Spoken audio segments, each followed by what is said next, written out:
Welcome back to Cage Press. I'm Eddie Law. Joining us today is a bona fide champ. She holds gold at 125 pounds on her waist, dynamite in her hands, metal pipes for elbows, and take her down at your own risk because when she gets back up, there's going to be hell to pay. Taking on Beatriz Consuli in enemy territory in Brazil at LFA 221 in just a matter of days, the undisputed LFA flyweight champion of the world. She is the MMA Barbie, Shannon Clark. How you doing, Shannon?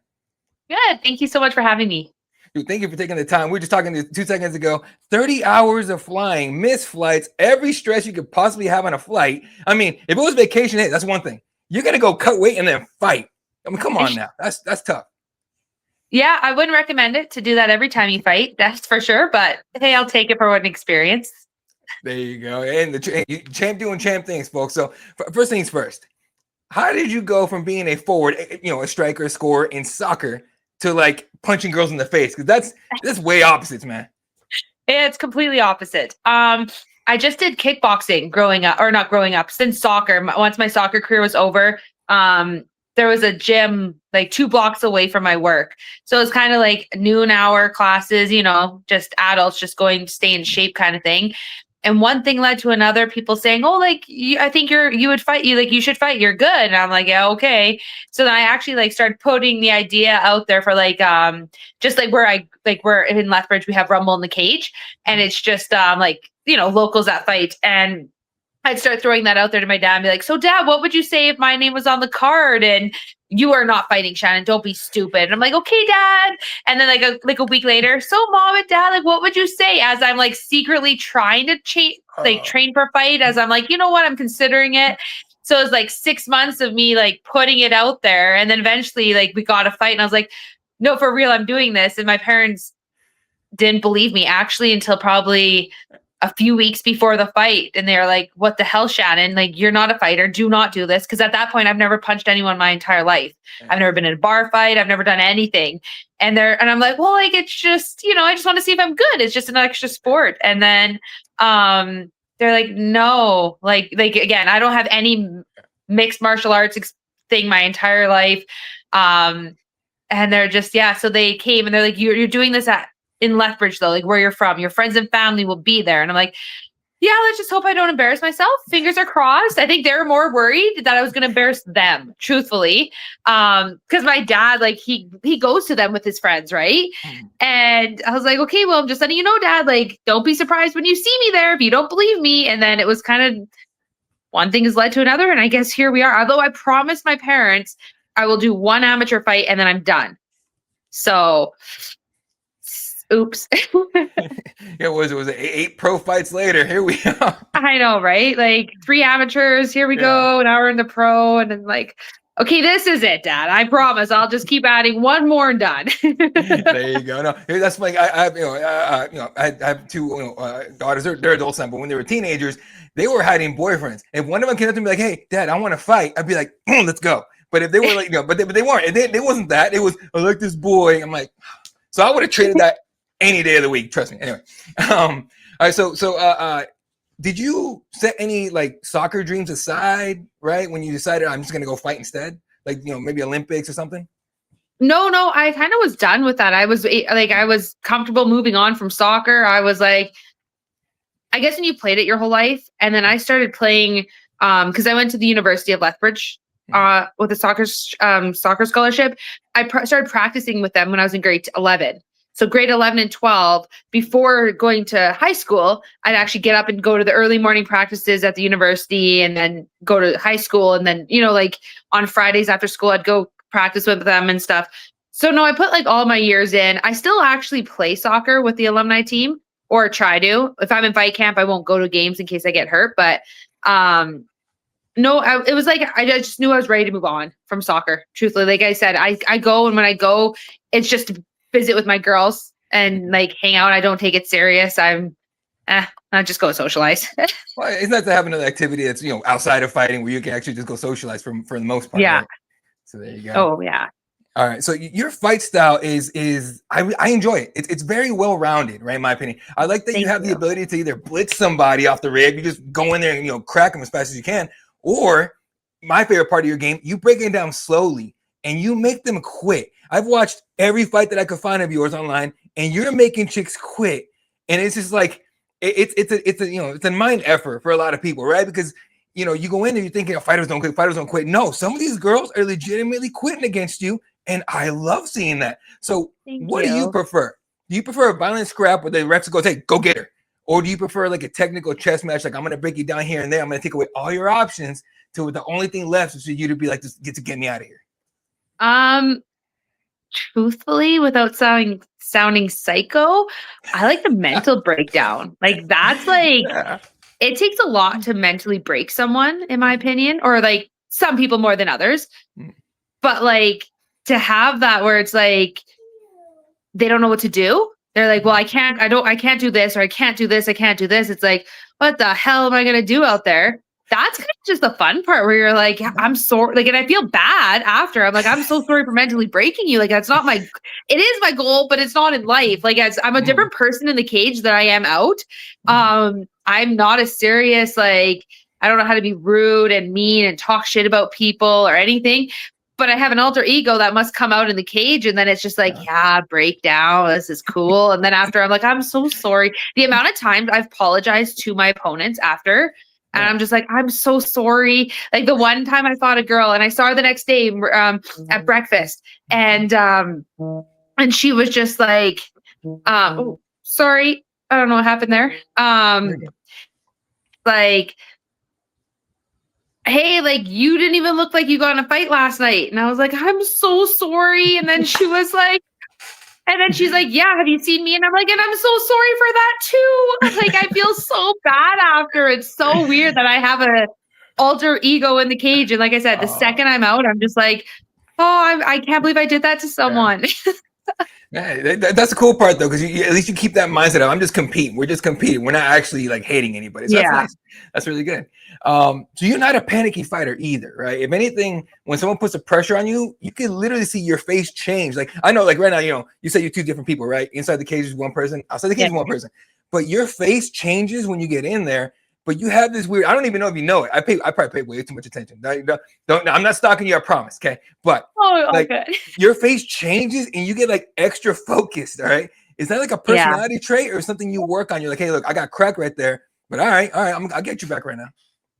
No, I think that's just my competitive side, truthfully. Like, being so competitive in all my sports. That's something I don't think I've ever taught myself. I think it's just something that I just have.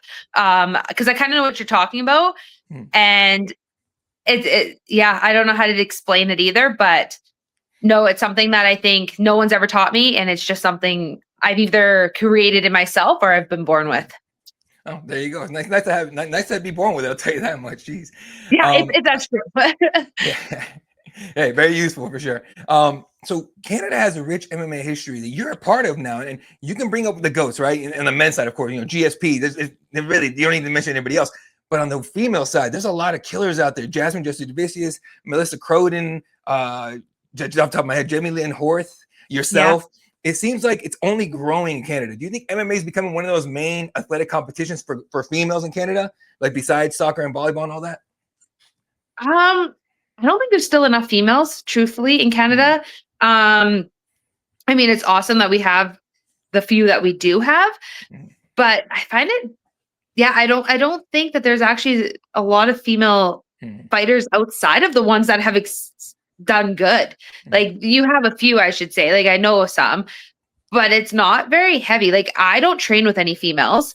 I don't, like, in my city. Well, I guess I'm just thinking of, like, I'm so narrow-minded. I think of just my city, and I'm the only female fighter. So I feel like there could be more. I'd love to have a female fighter to train with. That would be cool. Sure. So anyone around, please come out. There you go. So hey, last time out, split decision victory over Cheyenne Bowers at LFA 200. Tough, fight, obviously, and tough competitor, to fight against. Unified the titles, which is dope to see. And in the first round, you had this wild position where you were like facing her with double underhooks, and then you connected your hands behind her and you lifted. And it was funny because I had it on mute, but I was like, I know Gil's gonna give me something because Gil was commenting in that fight. And so I unmuted, and he's just like, that's like a reverse full Nelson. Like, first of all, like, what was that? Like, where did that come from? If you rewatch that part, you'll watch me look at my coach, and we make eye contact, and we're both like, what the fuck do you do? Like, I don't know. Like, I did that, and I was like, okay, I'll try a knee. but like the height difference is I was like reached too high, so I couldn't knee. And I was like, the fuck do I do in this? So I was like, I'll hold it now. So I just literally was holding it until she got out. Cause I was like, I don't know what I'm supposed to do here. It was really, it's not like I planned that. I know like that's in wrestling, like a half Nelson, a full Nelson style kind of thing. Yeah. But yeah, it's not something we usually do. It's just something I got. And I was like, well, I know in wrestling this sucks. So I can only imagine it actually sucking in a cage. So here, let's hold on, girl. Have fun with it. And so I've actually gotten to talk to her before, and I wish I would have seen that before I talked to her, because I wish I could have an answer for you what she was thinking, because she looked like she was just like what am I doing? Like, oh crap! Like she tried to like noodle out of it. It wasn't working. It was hilarious. So looking back at that fight, that came off a setback, right? And then you come back, unify the titles.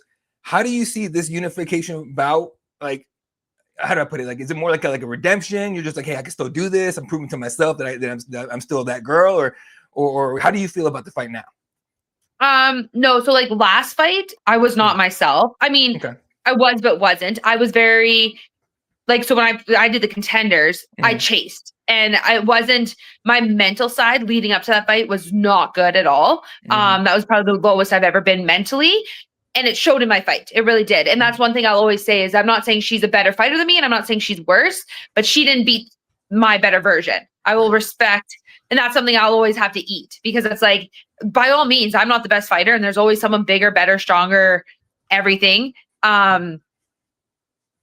But I respect it more when they beat the better version of me. Right. Sure. So that's something I had to chew up and eat and swallow. And then in January, when I fought Shay, I didn't tell anyone I was fighting.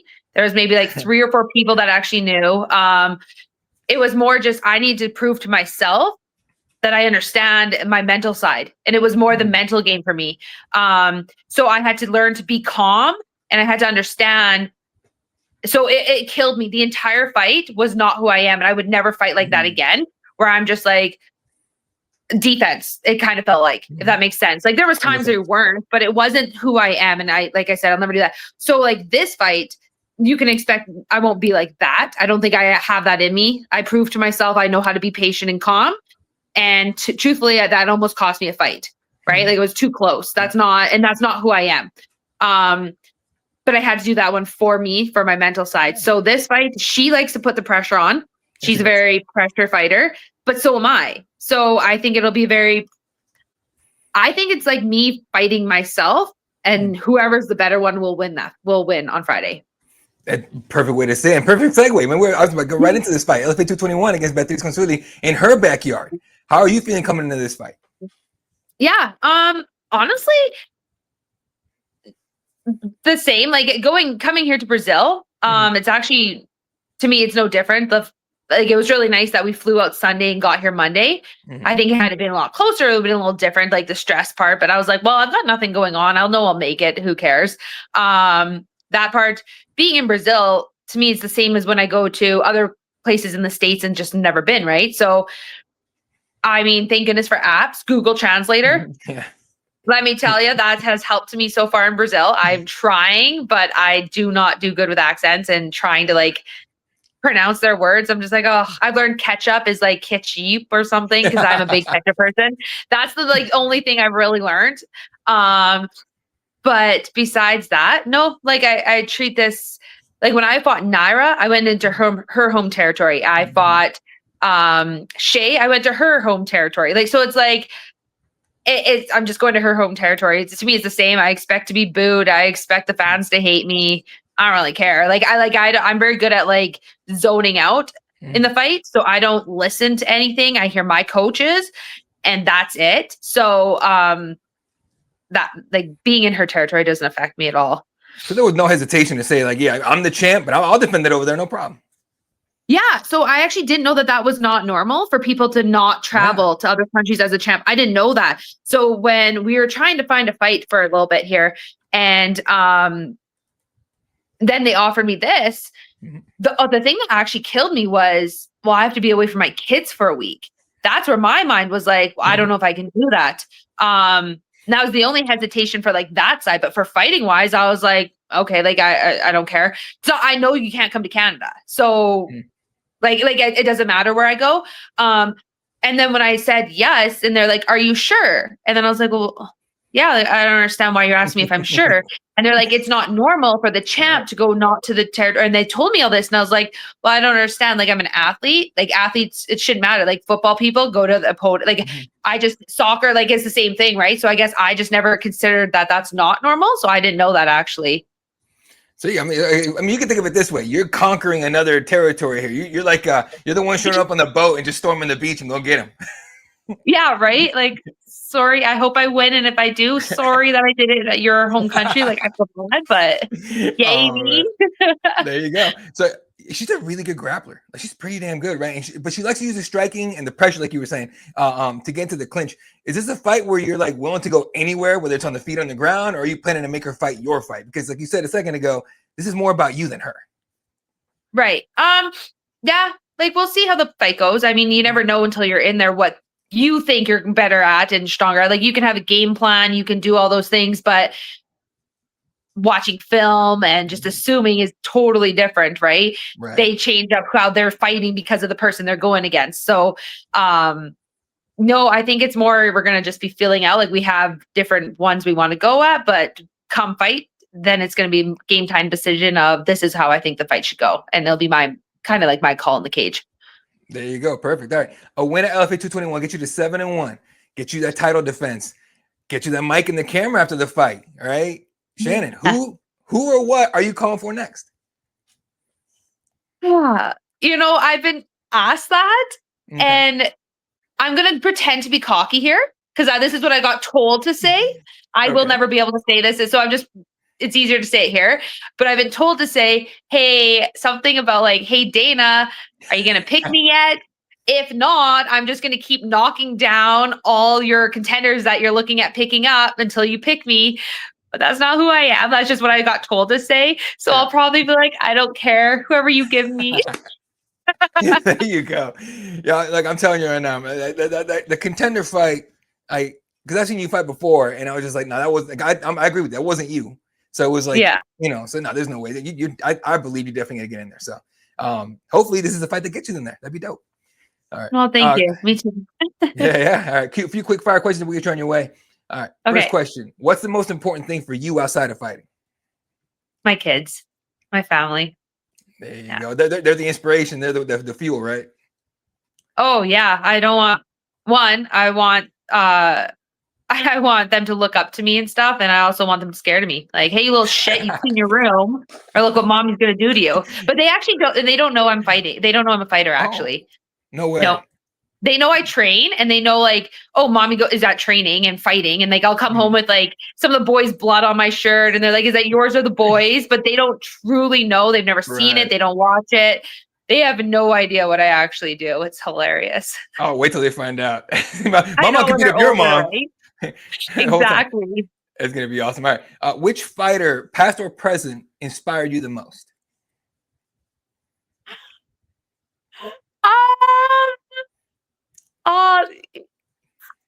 The worst part is I used to not watch fighting, so I don't really have anyone. I watch it now and I'm starting to learn, but like, I'm going to go with a really good Khabib.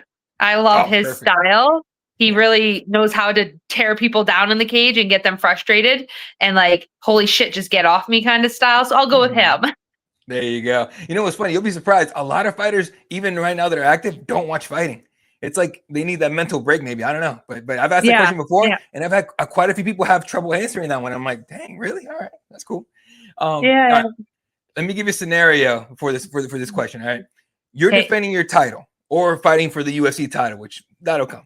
In the main event, you've gotten to go ahead. Hey, you get to pick a singer to walk you out while singing your walkout song. Who is the artist and what song is it? You know, I've only ever had one walkout song, so I would stick to that. And I always have I Don't Get Tired by some guy. So that's the guy I would want because I've only had the one song. So I would keep to that one. Yeah, you don't get tired. You damn sure don't get tired in there. I seen you in there, Jesus. Like that's the gas tank. All right. On November 7th in Brazil, LFA 221, what should fans expect from the MMA Barbie? They should expect someone different than the last fight. Someone that's going to put pressure. And because I feel like it's a big loss leaving it to a decision. I really do. Hence, I'm really bad at also controlling my face. I pout when I'm mad at myself. I get told all the time, like, you need to work on that. But I'm who I am. Like, I can't change that. Yeah. So I win or lose, I don't want it to decision. That is such a loss for me. There you go, folks. Hey, Dana, give this girl a call because she's going to keep knocking out your contenders left and right, beating them, handing them L's. Just cut it, dude. Just give her a call, man. It's over. It's over. Just get her in there, all right? Do not miss the fireworks, folks. Friday, November 7th from the, I think, Ignacio Nelson. Sorry, Brazilians. I don't speak Portuguese. All right, in Brasilia DF. Live on YouTube and UFC Fight Pass, our girls in the main event, her title fight against Beatriz Consuli in enemy territory. Brazil will feel that Canadian power, folks. She's super nice, but wait till she gets in there, okay? Ladies and gentlemen, Shannon Clark.